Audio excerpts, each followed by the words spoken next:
Are Survive Knives' claims about CPM steels legit? Why am I bothering to even address this? Well, the reason's simple. I make knives out of CPM steels, and Magnacut in particular, amongst a lot of other steels. I don't want to get into all the business issues and controversy that surround Survive, but I want to address my experience with the steel and the steel that they're being critical of, and I want to primarily focus on whether their statements and criticisms of the steel, Magnacut in particular, are legit. The short answer, in my opinion, is no, but there's a lot more nuance to that answer than to simply dismiss Survive's issues out of hand. So Survive is claiming that there's a CPM scandal and cover-up out there, but this is primarily their characterization of the dispute with Niagara Specialty Metals. I don't have a dog in this fight other than the fact that I make knives out of the same steel. And frankly, I've been pretty satisfied with CPM steels in general and Magnacut in particular. Nobody has put me up to making this video. I just felt like there needed to be some balance to this conversation. There was also a claim that the only reason other companies aren't having problems with this steel is because they don't have the high standards of Survive. Now, I'm not sure if Survive understands the implications of what they're claiming about their competition. Their competition has delivered hundreds of thousands of blades in these steels and not had these kind of sort of show-stopping issues. Companies that have been sent blades in these materials, companies, YouTubers in these CPM steels. So these are proven entities. Magnacut as well, maybe even especially. And although the statement about other companies being less quality focused is pompous and offensive to the rest of us, I'm not somebody who hates Survive knives. Although I believe the claim about the problems being somehow everybody else's fault that they've had is dubious at best, but I don't wish them any misfortune. In many ways, I'm pulling for them and somewhat familiar with the stress of having outstanding orders on my shoulders. I've since gotten away from taking full price orders, and I go with a $35 deposit, which dramatically reduces my stress levels. In the case of Survive, there is a less charitable interpretation of their issue with CPM, which is it's a diversion of blame for some of their own manufacturing and financial challenges. That's not a conversation I seek to really address, but I don't want to ignore it either. So that's part of the conversation, but that's not what I'm here for. I'm not interested in promoting one narrative or another as it relates to the rationale for Survive's attacks on CPM steels. You can decide that. I just want to speak to the legitimacy of the claims and criticisms of the steel itself. I've made thousands of knives with these steels, and I feel like I can speak intelligently about the quality of CPM grade steels. I've also had very good interactions with Bob and Frank at Niagara. Admittedly, I've not asked them to refund me both the materials and my labor for any projects, but I've not required that either. So let's start with the most fundamental question. Is there some kind of secret problem with CPM steels that Survive has uncovered? The short answer is no. Survive has processes that are somewhat different than a lot of other knife manufacturers, and it does appear that there may be some compatibility issues with those processes and these steels. But there appear to be three problems that they've been having with Magnacut, and they also mention a little bit that they've had with 3V. The first issue, and probably the most legitimate one, is that Magnacut has a tendency to move a little more than some other steels in heat treatment. Now, you don't need to understand you need to understand that every steel warps to some degree during heat treatment. Some steels more than others. And Magnacut, for all of its positive attributes, is a steel that moves a little bit above average in heat treat.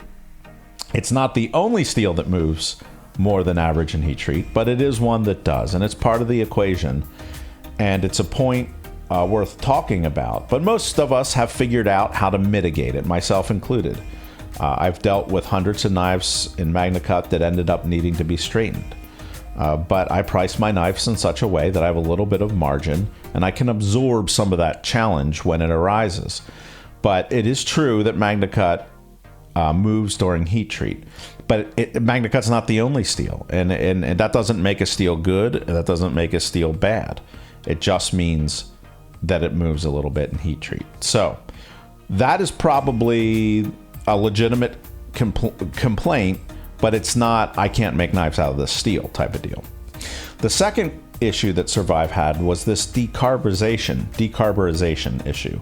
And that was really specific to a particular circumstance as it related to a stress relief cycle performed by Peter's Heat Treat.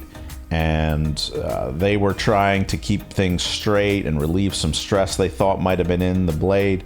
But long story short is, any steel that you heat up hot enough to stress relieve in atmosphere, in other words, not in a vacuum furnace, is going to get some decarburization on the outside.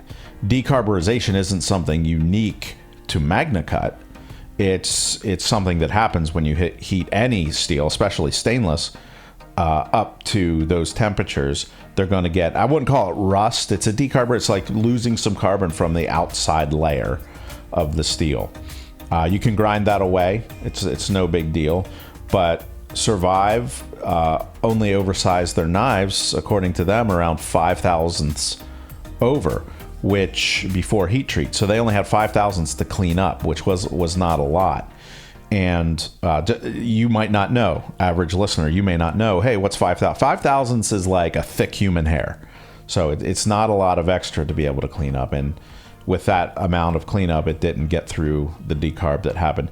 But that was really a situation that was specific to Survive and Niagara and, well, actually more Survive and Peters having a communication thing. They did that stress relief without necessarily asking, and it created an issue for Survive. So that was specific to one batch.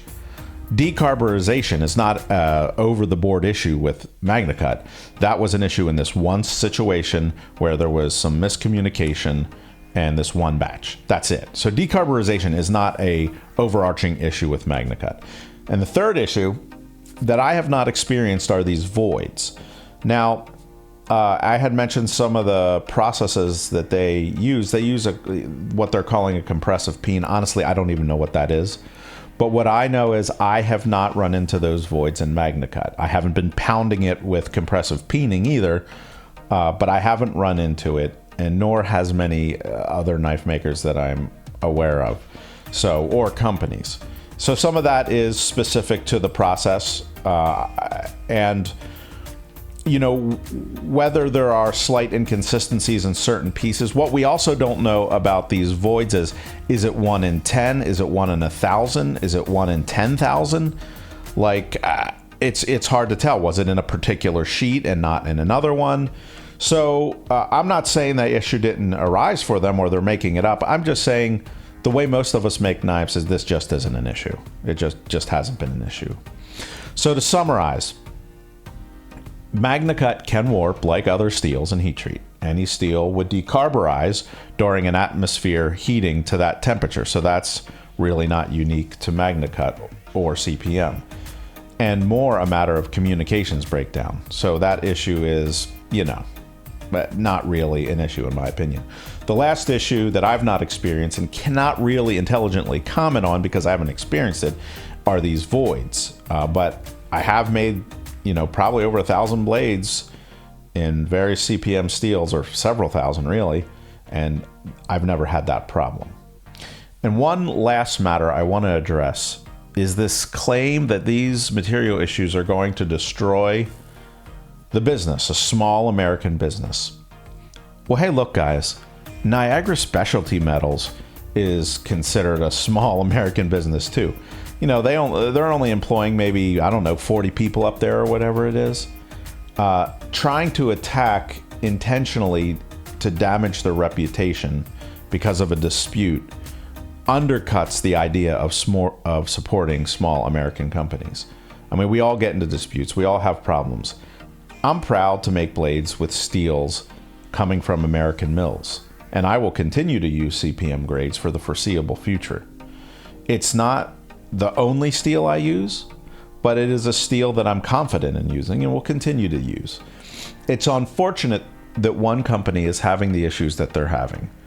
And I have worked very hard in this video to be as charitable to that company as I can. But I also thought it was important to shed another point of view on this issue as people are beginning to ask me about my confidence in CPM steels. Hopefully this video makes my position clear, and my intention is to be as objective as I can about it. If I thought there was a problem with CPM steels, I would not use them. So I hope that helps you if you guys have been paying attention to this story at all, and I hope it kind of sheds some light on the situation. Thanks for tuning in. We'll talk to you next time.